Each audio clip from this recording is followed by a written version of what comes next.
I knew something was wrong the moment the room tilted and the edges of my vision went soft. Like someone dimming a light too quickly. I reached for the railing of the gurney, trying to anchor myself. But my cousin Lana stepped in close before I could speak. She didn't touch me gently. She tore the breathing mask from my face with a snap. That echoed against the metal cabinets. Cut the dramatics, she muttered, her voice bright and careless. The way people sound when they think they're being reasonable. You always pull the stunt when the attention's not on you. My throat burned as cold air hit it raw, and every instinct screamed to inhale deeper. But my chest tightened instead as if invisible hands were pressing inward. Across the room, my uncle and aunt stood shoulder to shoulder, exchanging a look that said more than their silence ever could. Not concern. Not even confusion. Just irritation. As though I had chosen that exact moment to inconvenience the entire family. Asterisk the mistake they all made. Every single one of them was assuming no one else was watching.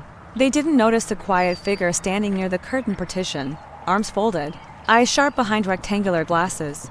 Dr. Rowan Hale had been reviewing my chart 10 seconds earlier, and now he was watching my family like someone seeing puzzle pieces click into place. I saw the shift in his posture, the subtle tightening of his jaw, but I didn't have air to ask for help.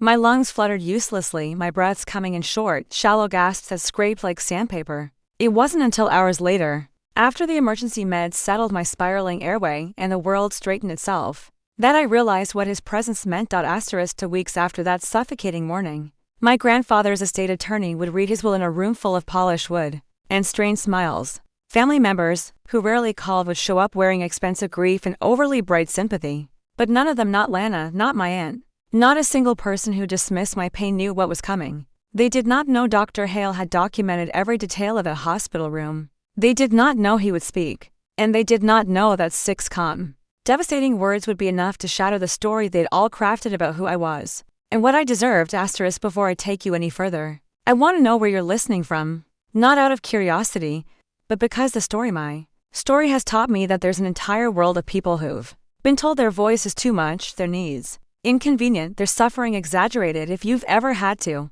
stand alone in a room full of people who claim to love you, then you already understand the kind of breathless loneliness I carried long before my lungs ever failed me. Asterisk my name is Mara Ellison, and for most of my life I played the part of the capable one, the kid who didn't make waves, the teenager who handled everything herself, the adult who never asked for more than she was given. People praised me for being dependable, steady, so mature for your age, as if endurance were a virtue rather than a survival tactic. They didn't see the truth beneath the quiet. They didn't notice how being the strong one often meant being the forgotten one. My younger brother, Theo, arrived when I was 5, a whirlwind of charm and energy that swept my parents up instantly.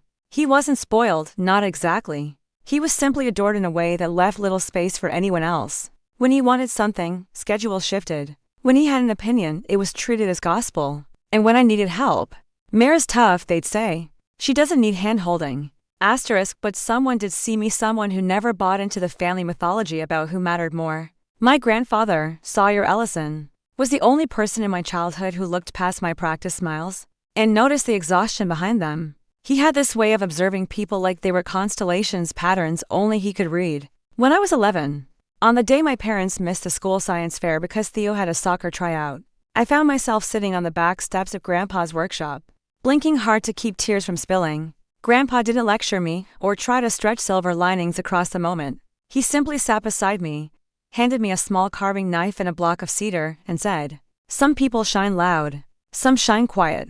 But quiet light lasts longer." I didn't understand what he meant then, but the memory stayed with me like a compass I didn't know I'd need. Asterisk as I grew older, work became a kind of shelter, structured, calm, logical in ways my family had never been.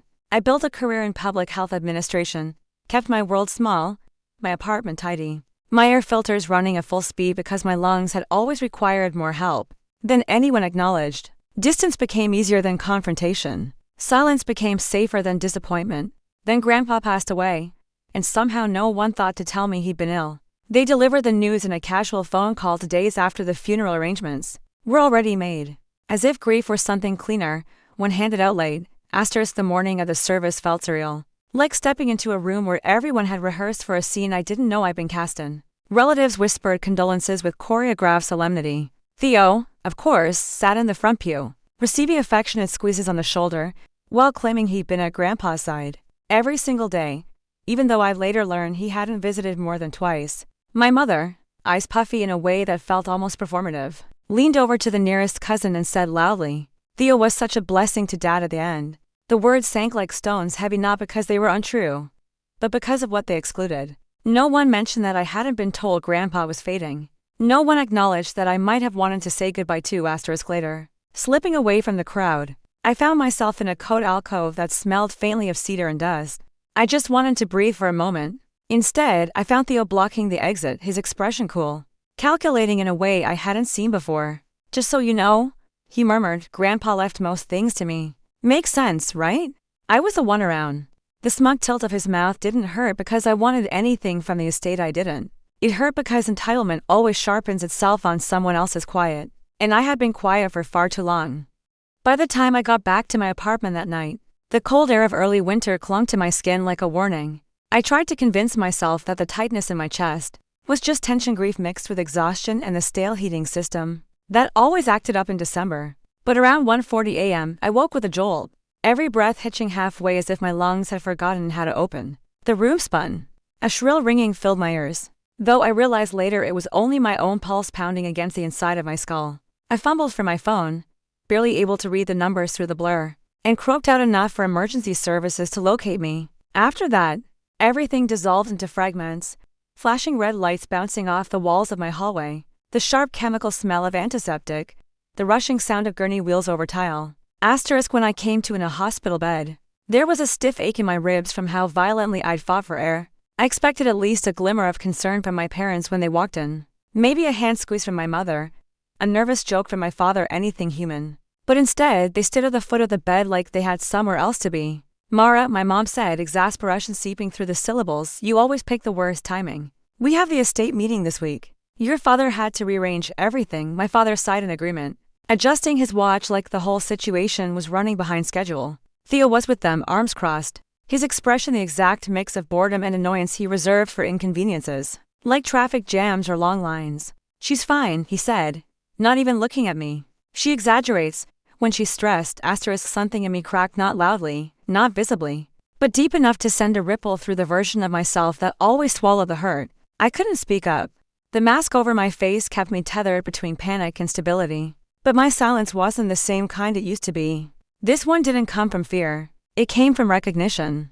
I finally saw them clearly, not as the people I wished they were, but as the people they had always shown themselves to be. 20 minutes after they left, believing they'd done their duty by showing up, the room settled into that strangely sterile quiet hospitals have at night. I was drifting when I sensed movement beside me. Theo had slipped back in without knocking. He lingered there for a moment, studying me the way someone examines a cracked phone screen, annoyed, inconvenienced but not surprised. "You know," he said in a low voice, "you don't have to make everything such a production." Before I could register the words, he reached down with 2 fingers and tugged hard on the thin tubing of my nasal cannula. It snapped loose. A rush of dry, burning air hit my throat. Panic surged so fast it stole whatever breath remained. My body reacted instantly, shoulders heaving, hands clawing for the mask, vision tunneling. Theo didn't flinch. "Stop pretending," he muttered, rolling his eyes. "You always want someone to fuss over you?" I tried to form words to call for help, but the sound caught somewhere between my chest and mouth, trapped. And then everything blurred into a smear of motion and dizziness until the door swung open. With a force that sent the curtain snapping. Dr. Rowan Hale stood there, framed by the fluorescent light of the hallway. His voice wasn't loud, but it struck the room like a command. "Step away from her." Theo jerked backward, startled. Dr. Hale reached me in seconds. Reattaching the tubing with steady, practiced motions. His hands were quick but gentle. His jaw clenched with a kind of contained fury I'd never seen in him before. The world sharpened again as oxygen returned, slow and painful but real. When he finally looked at Theo, his eyes weren't cold, they were exact, precise. "What you just did could have killed her," he said. And I witnessed every second. Theo's mouth fell open, but whatever excuse he tried to summon withered in the air between them. Dr. Hale didn't give him the chance. He pointed toward the door, and Theo left without another word. That should have been the end of it. But later that afternoon, a quiet knock sounded on the frame. Nurse Bria Sandoval stepped in, her scrubs patterned with tiny moons and constellations. She checked my vitals, glanced at the door to make sure we were alone, then said, "There's something you need to hear." She told me about the night my grandfather passed away. Theo insisted on being alone with him, the strange behavior that followed, the slight misalignment of a medical device that had been perfectly secured during Bria's shift. "I'm not saying I know the truth," she said gently. "But I know what didn't sit right." Her words hit me harder than the oxygen deprivation. Not because I had proof, but because patterns reveal themselves when you finally stop pretending not to see them. That was the moment the fear in me rearranged itself into something sharper, steadier, a resolve that had been waiting years to surface. The morning of the estate meeting arrived with a cold that seeped into everything: the sidewalks, my lungs, even the fabric of the coat I buttoned quickly on my way out. Denver's skyline looked washed out, the kind of pale gray that warns of incoming snow, and each breath I took felt thin but determined. I wasn't walking into that law office the same woman who'd arrived at the hospital gasping and small. Not after what had happened. Not after the people who believed me, who stood beside me, made it clear. I didn't owe my silence to anyone. Dr. Hale met me at the entrance, his expression calm in a way that grounded me. He'd exchanged his scrubs for a charcoal coat, but the seriousness in his eyes hadn't changed. A moment later, Nurse Bria appeared, offering me a warm nod that felt like the closest thing to family I'd known in a long time. "Ready?" she asked. I wasn't, not really. But I was done letting fear script my choices. So I nodded. Inside, the waiting room hummed with false civility. My parents sat stiffly beside each other, projecting an image of unity that dissolved the second you looked at their tightly clasped hands and strained smiles. My mother clutched her purse like a lifeline, her gaze darting everywhere except toward me. My father tapped his foot, an old nervous habit he passed on to no one but himself. And then there was Theo. He wore a cream-colored sweater, soft and pristine, the kind that practically screamed innocence to anyone who didn't know better. His hair was perfectly styled, his expression perfectly neutral. But when he saw who I'd walked in with, to people he couldn't intimidate, his jaw tightened just slightly. A flicker of something crossed his face. Irritation, fear? Maybe both. We were ushered into a conference room wrapped in glass on three sides. Snow had begun drifting past the windows, slow and deliberate. The table stretched long enough to seat a small army, with folders placed meticulously before each chair. Estate Attorney Malcolm Graves adjusted his glasses as we settled in, flipping open a leather-bound file. "Your grandfather left explicit instructions about today's proceedings," he said. "This reading is to occur in the presence of his immediate family and the two witnesses he named." His eyes moved briefly to Dr. Hale and Bria. Theo stiffened. Malcolm continued. "We'll begin with the property division." Papers shuffled, and he read aloud.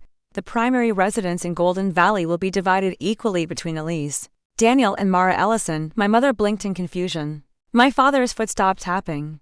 Theo pushed back his chair so abruptly it scraped the floor. "No!" he snapped. "That can't be right. Grandpa told me I was inheriting the house. He promised." Malcolm didn't so much as raise an eyebrow. "Please sit, Mr. Ellison. There is more to review." Theo dropped back into his seat, gripping the edges of the table so hard his knuckles whitened. Malcolm set aside the property documents and lifted a sealed envelope. "Before the remaining assets are addressed, we have testimony to hear." My chest tightened, not with fear, but with certainty. "Dr. Rowan Hale," Malcolm said. "You were requested by name." Dr. Hale stood, buttoning his coat with deliberate calm. "I cared for Sawyer Ellison during the final years of his life," he began. "He shared concerns with me regarding the emotional dynamics in his family, particularly the treatment of his granddaughter Mara." He looked directly at my parents, his tone measured. 3 days ago, I witnessed her brother, Theo Ellison, intentionally removing her oxygen support, causing acute respiratory distress. The room fractured into silence. My mother covered her mouth. My father looked as though someone had punched the air from his lungs. Theo launched forward in his chair. "That's not true. She's twisting things, she always does this." But Bria rose, her voice steady. "I was present. I saw what happened. And I saw how long he let her suffer." Theo's protest splintered into incoherent outrage. My mother whispered, "Why? Why would you do that?" But the question hung unanswered. Then Malcolm lifted a second envelope, thick, sealed in wax. Unmistakably my grandfather's handwriting. "Your grandfather anticipated attempts to deny wrongdoing," he said. He handed it to Dr. Hale, who stepped toward Theo and placed one firm hand on his shoulder, not unkind, but immovable. Theo looked up, breath shallow. And Dr. Hale spoke the 6 words that changed everything. "He saw you." And he remembered. The moment stretched, suspended. Theo's face drained of color. His lips parted but no sound came out. My mother whispered his name. My father closed his eyes. And for the first time in my life, the truth was no longer something only I carried. What followed didn't happen in sharp bursts, it unfolded slowly, like glass cracking from the inside. After Dr. Hale's words settled over the room, the attorney broke the silence with a soft clearing of his throat. He drew out one final envelope, smaller than the others but sealed just as carefully. "Your grandfather left a personal bequest," he said, his tone gentler now. "Intended only for Mara." My heart thudded once, heavy and uncertain. I had spent so many years expecting nothing that the idea of being deliberately remembered felt unreal, almost dangerous. Malcolm unfolded the page and began reading Sawyer Ellison's handwriting aloud, each word carrying a quiet steadiness that felt like my grandfather was seated at the table with us. "To my granddaughter Mara," he wrote, "whose strength was forged in silence, and whose kindness was never acknowledged properly, I leave the cabin in Golden Valley, and a medical trust to ensure she never carries her burdens alone." A fragile warmth spread through me, not pride exactly, but recognition. Someone had seen me, truly seen me, and left behind proof. Across from me, Theo's composure shattered like thin ice under a heavy step. His chair screeched backward as he dropped to his knees beside mine, grabbing for my hands with a desperation that didn't match the confidence he'd worn walking in. "Mara, please," he choked out, "don't let them take everything. They're twisting this." Dr. Hale misunderstood. "Bria's exaggerating, come on, you know me." His grip trembled, and for a moment I saw the boy he'd once been, the one who got away with everything because everyone said he just needed patience. But then I remembered the hospital room, the cold expression, the way he'd watched me struggle for air as if it were an inconvenience. I gently pulled my hands away, as if releasing something I should have let go of years ago. "I'm not destroying your life," I said quietly.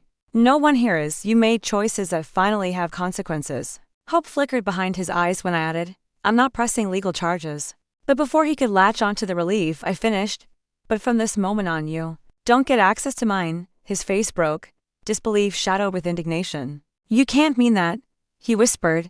"We're family." Family. A word people often use like a shield, something to hide behind rather than honor. I took a breath that felt steadier than any I'd taken in years. "Family isn't a free pass," I said. "And it's not supposed to hurt like this." My mother finally spoke, her voice thin as tracing paper. "Mara, we didn't know. If we'd known what was happening." But I shook my head before she could finish. "You did know," I said softly. "Every time he cut me down and you turned away. Every time I asked for help, and you said I didn't need it. Every time you celebrated his smallest achievements, but acted like mine were expected." A heavy quiet filled the room. My father's eyes glistened, something unspoken breaking behind them. "Can you ever forgive us?" he asked. And there it was, the question people ask when they want healing without accountability. I didn't raise my voice, I didn't accuse, I just told the truth. "Maybe someday," I said. "But forgiveness without change is just performance, and I'm done pretending." By the time we stepped outside the law office, snow had begun to fall in soft, drifting flakes that melted instantly on contact with the pavement. Bria walked just behind me, Dr. Hale at my side, and for the first time in a long time the air felt like something I was allowed to breathe. 3 weeks later, I turned the key in the lock of my grandfather's cabin for the first time since the estate meeting. The place sat on a quiet ridge above Golden Valley, surrounded by fir trees that seemed to sway with a patient, rhythmic confidence. The air smelled like pine resin and winter cleaner, calmer than the recycled city atmosphere I'd grown used to fighting against when I stepped inside. Sunlight filtered through the large windows and pulled across the wood floors in a warm, unhurried glow. My lungs expanded without resistance, as if the walls themselves were reminding me that breathing wasn't supposed to feel like a battle. I unpacked slowly over the next few days, rediscovering pieces of my grandfather in every corner, notes scribbled in margins of books, half-finished woodworking projects, old hiking maps creased from decades of use. Touching these things felt like being handed memories I hadn't known how to hold before. I didn't block my parents' numbers, but I didn't invite them over either. I learned that boundaries weren't walls meant to punish, they were gates I controlled, opening only when harm wasn't waiting on the other side. A week after I settled in, my father sent a short message saying he and my mother were trying to understand what had gone wrong all these years. I didn't reply, not because I didn't care, but because healing doesn't always require immediate answers. Sometimes it requires space. On Saturdays, Dr. Hale and I began meeting at a small cafe near the valley overlook. He'd tell me quiet stories about my grandfather, things Sawyer shared during routine checkups, questions he'd asked about my life, concerns he'd expressed that no one else had bothered to hear. Those moments stitched parts of me back together in ways I didn't realize I needed. It felt like reclaiming chapters I hadn't been allowed to read before.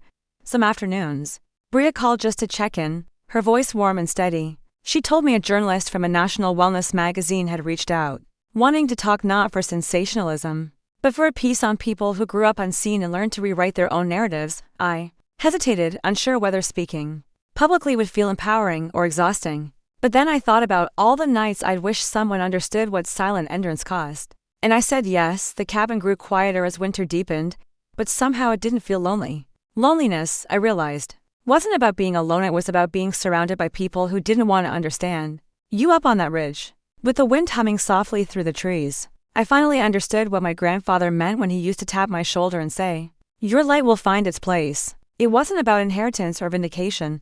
It wasn't about proving anyone wrong. It was about seeing my worth clearly after a lifetime of being told to dim it. And if you've ever been the overlooked one, the dependable one, the person others assumed would carry the weight quietly, I hope you hear this the way I wish I'd heard it years ago.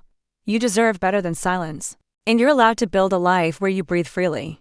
Winter settled fully into Golden Valley like a guest who intended to stay longer than invited. And with it came a stretch of days that felt strangely suspended, quiet mornings, long afternoons spent relearning what calm actually felt like, nights when the silence inside the cabin was so complete it almost hummed. I found a rhythm that didn't depend on anyone's expectations, waking early to brew coffee that filled the house with warmth, stepping outside to feel the cold bite my cheeks, taking slow walks down the ridge trail when my lungs allowed it. The world felt larger here, as if it had finally made room for me after years of being squeezed into whatever corners my family left unclaimed. Still, healing wasn't as linear as I pretended it was. Some evenings I'd sit by the fireplace, staring into the flicker of orange and ember, wondering how long it would take for the sting of old patterns to fade. Memories have a way of echoing even after you've left the room they were born in. One night, as snow drifted sideways across the window, I received a call from my cousin Riley, the one relative who had always been more observer than participant in our family's chaos. "Hey," she said softly, as if unsure whether she was allowed to speak the word. I heard what happened at the meeting. I tensed, half expecting judgment disguised as concern. But she surprised me. "I'm proud of you," she continued. "You stood up for yourself in a room full of people who never made space for you. That takes guts." Her voice wavered like someone stepping onto thin ice, but the honesty in it steadied me. We talked for almost an hour about Grandpa, about family roles neither of us had asked to play, about how easy it was to disappear behind louder personalities. When the call ended, I sat for a long time in the soft glow of the fire, realizing how far and genuine affirmation felt. Not flashy, not demanding anything back, just real. It made me wonder how many quiet connections I'd overlooked while trying to earn affection that had always been conditional. A few days later, I finally agreed to be interviewed for the magazine story. The journalist, a woman named Sasha, met me in a small tea shop downtown. She listened more than she spoke, jotting down notes only when I paused long enough to catch my breath. "Your resilience isn't the plot twist," she said gently. "It's the through line. You survived environments that taught you to shrink. Now you're learning to expand." The words landed differently than I expected, not like a compliment, but like permission. She asked about the cabin, the hospital incident, and my decision to step back from my family. I didn't dramatize anything, I didn't soften it either. By the time the interview ended, I realized I hadn't once apologized for taking up space in the conversation. That alone felt like a milestone. Driving home afterward, I watched the valley stretch open beneath the road, white and quiet, almost luminous. For years I had thought healing would feel like triumph, a burst of clarity, some victorious reclaiming of everything I'd lost, but instead, it felt like this: a quiet morning cup of coffee, a conversation that didn't bruise, a breath that didn't ache. Small things, steady things, things that lasted. I pulled into the driveway of the cabin and sat for a moment, letting the engine tick softly beneath the silence. The life I was building wasn't loud or remarkable, but it was mine for the first time. That was enough. Spring came slowly to the ridge, as if unsure whether it was welcome after the long winter. Snow thinned into patches, the creek began to murmur again under looser ice, and the scent of wet earth drifted through the trees. With the thought came a shift in me, too subtle but unmistakable, like stepping from shade into sunlight before realizing the warmth on your shoulders has changed. I started opening windows more often, letting in breezes that carried pine and soil instead of the stale pressure of old memories. I found myself rearranging bookshelves, reorganizing the workshop, even planting a small herb garden in the softest patch of ground. None of it felt forced. It felt like breathing. One afternoon, while sorting through one of Grandpa's old wooden chests, I found a bundle of letters tied with fraying twine. They weren't addressed to anyone, just notes he'd written to himself, reflections about life, aging, and the people he loved. One entry read, "Quiet children carry the world without asking for applause. I hope she knows she's allowed to put it down. I didn't need to guess who he meant. My throat tightened not painfully, but in that bittersweet way grief mixes with gratitude. I tucked the letters back carefully, feeling the weight of his faith in me like a steadying hand between my shoulders. As the season warmed, I heard occasionally from my parents. Voicemails that sounded rehearsed, texts that hovered between explanation and self-preservation. They apologized without asking what I needed. They expressed regret without acknowledging specifics. It wasn't enough not yet, but it also wasn't nothing. I didn't respond. Not out of spite, but because the conversation I needed from them wasn't ready to exist. Healing doesn't rush forward just because someone else is finally willing to look backward. I learned to let that truth sit without guilt. Life didn't stay still around me, either. Dr. Hale visited the cabin one weekend to check on my respiratory progress. He admired the herb garden, teased me about overwatering the rosemary, and brought a folder of notes from medical consults. He'd arranged for my new trust coverage. His presence wasn't dramatic or life-altering, it was simply reliable. And reliability, I learned, was its own kind of kindness. Brit came by with a thermos of chili on a particularly cold evening, laughing as she told me about the chaotic hospital shift she'd just survived. These weren't grand gestures, but they were the kind of moments that rebuild a person quietly. Grain by grain, dot by June, the article featuring my story was published. I braced myself for the discomfort of being seen so publicly. But the messages that trickled in from readers caught me off guard. People wrote about being the overlooked sibling, the dependable daughter, the one who held everyone else's mess together while no one noticed theirs. They thanked me for telling a story that echoed their own. I read the messages slowly, one by one, realizing I wasn't just speaking into a void. Others were listening because they needed to say their truths too. Sometimes, late at night, I sit on the back porch of the cabin and watch the valley breathe beneath the stars. The wind moves through the trees with a sound like distant waves, and the sky stretches wide enough to make every burden feel smaller. I'm not finished healing, not by a long shot, but I'm moving towards something steadier, something rooted, something whole. And if you've ever carried yourself quietly through rooms that didn't see you, or learned to survive on crumbs of affection, I hope you find your own place to breathe. A place where your voice feels safe. A place where your light isn't just allowed but welcomed.